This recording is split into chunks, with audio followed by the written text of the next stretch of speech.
Welcome students to Educational Psychology 2.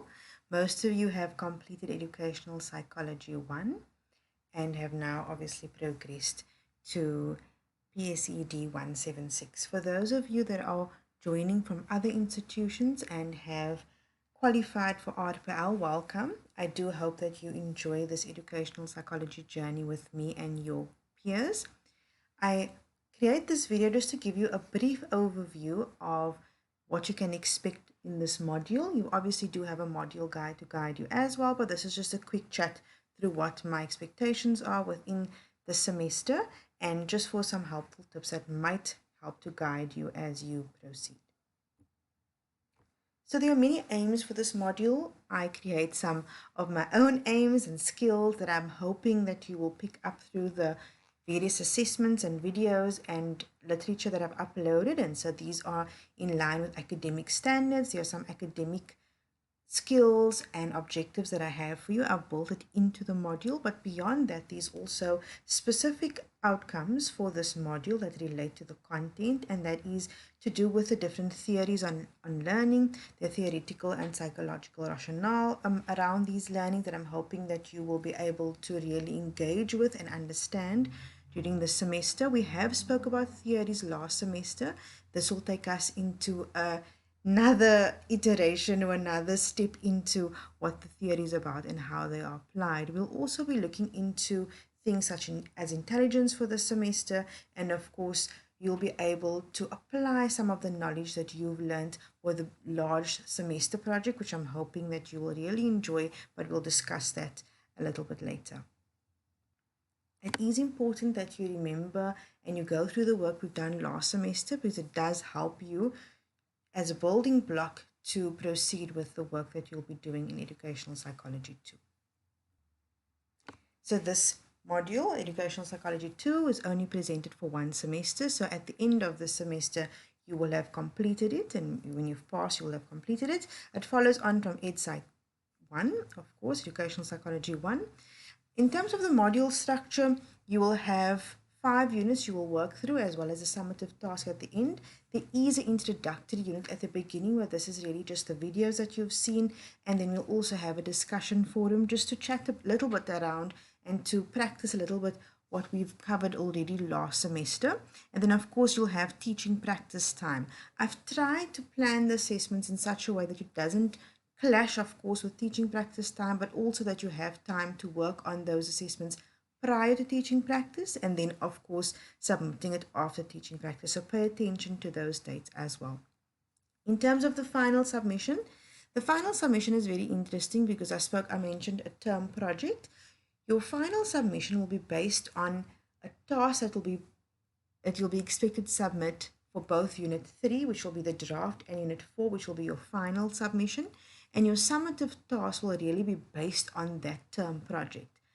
The term project will be based on barriers to learning. You'll be expected to work in pairs, so please do try and find a partner early on in the semester, because it does become a problem if you leave it for later on. I will be requiring you to give me both partner's name and the barrier's name early on in the semester, so get working on that as quickly as possible. I will make the instructions for the assessment available to you as soon as possible, so please do look out for that. Okay, so my intent is not to have a very long video. Those of you who know me know I can talk far too long, so I'm trying to go through this quickly. The first step is for us to look at which units we'll be covering for this module. We'll start off with the introductory unit, as I mentioned earlier, and basically this is just really going to show you exactly what the expectations are, what you can find in the module, what you're going to be covering throughout this semester, and just give you some general reminders. It does say that you're going to demonstrate an understanding of the academic expectation for this module and in general, as you can read there, but that really is just for me to see in the discussion forum what you've covered, what you understand, some general questions really. So that's nothing to really worry about, but I do hope and I do want you to engage in that forum that is available to you from day one and will be open for the duration of the semester. Unit 1 will cover theoretical perspectives. Now, I know that some of you feel like we've covered this so many times, and yes, it is true. Theoretical perspectives is something that you'll be talking about a lot in many modules over many semesters, but it's very important. So we'll be looking at ones that you've already covered, but we'll be looking at them from different viewpoints. So for this semester and for this cluster level specifically, we're going to be doing a lot more of the application and analyzing, evaluating. So your skill level has to have upped a level. So for example, we'll be doing less basic explaining or identifying, but we're really going to go into the application, which is a lot harder because you need to really understand the content to be able to apply and thereafter evaluate what you've applied. So this is very important. Please remember that a lot of what we're going to do is application based. You'll see this in your first assessment in Unit 1, rather your large assessment in Unit 1 rather, where you will be expected to apply a theoretical model to a lesson plan. Unit 2 will be looking at the different theories of learning, and so we'll be looking at theories of learning in a different manner, and we'll look at how we integrate it into what we do, how we can consider if it's something that works for us or not. It's going to be a more critical approach, and so I find that this will be a way for you to really engage with the content, but to make it your own and say, how does it work for me, or how does it not work for me? And I hope the assessment for this unit really gives you some freedom to critique the models in a way that makes sense to you. We then move on to Unit 3, which is the concept of intelligence. We'll look at what intelligence is and how exactly we understand it in terms of learning and approaching students, and how students then engage with us as educators. We're looking to the research around intelligence, and this is when you are first introduced to your semester project, beyond obviously the conversations I'll have with you prior to this. And this is where you start working on that project, and you will then submit your first draft, which I will mark and give you feedback on. When you receive this feedback, you and your group member can then work on really looking at how to improve the work so that you can really present as much information as you can, because it will be shared with your whole student, with the whole student cohort for educational psychology 2 for the semester. Depending on the size of the group, you'll be either 2 or 3 in a group, so this might help to lessen the load around this quite large assignment. Unit 4 extends the conversation and information around intelligence and looks at multiple intelligence, emotional intelligence, and learning styles. These are exceptionally important because it helps you to engage learners holistically and where they are at, as opposed to teaching everyone at the same level. Once we understand learning styles, we can find unique ways to engage our learners in effective ways that makes them feel included, makes them feel seen, and really allows you to give them the very best curriculum adjustment as possible, give them the very best assessments as possible, give them the best feedback as possible, because you are specifying what they are learning according to what their abilities or learning style is. So that's quite an exciting one. For Unit 4, you will also find that your final submission for your term project will be due, and this is really exciting because then your classmates will be able to see your assessment and learn, more importantly, learn from your assessments and the interventions that go along with the project that you've presented. Sorry, not assessment, the project that you've presented. And then Unit 5 is quite an interesting one. We'll be looking at child development, and specifically for the age that we'll be working with, which is 8 to 13 years. We'll look at what impacts the learner, what developmental stages we can expect to see, what is quote unquote normal or what is expected, and what is things or triggers that can indicate to us that there's something to look at. There's a red flag. There's something for us to look at with this child. There's something that needs to get some more attention, or there's some support that's needed for that child. So that's quite an interesting one, also very practical, and I'm hoping that it's really going to ignite your passion for understanding how child development works, because it's quite important, especially in the profession of teaching. Part of Unit 5, which is, a very big part of Unit 5, which is something that students really enjoy, and I myself am very love reading about this topic is the topic of attachment and the impact attachment has on individuals, their learning styles, their personality, the way that they engage with the world. Attachment has a huge impact. So I'm very excited for you to have a look at attachment and how it impacts individuals, how it impacts the way we live and the way we think.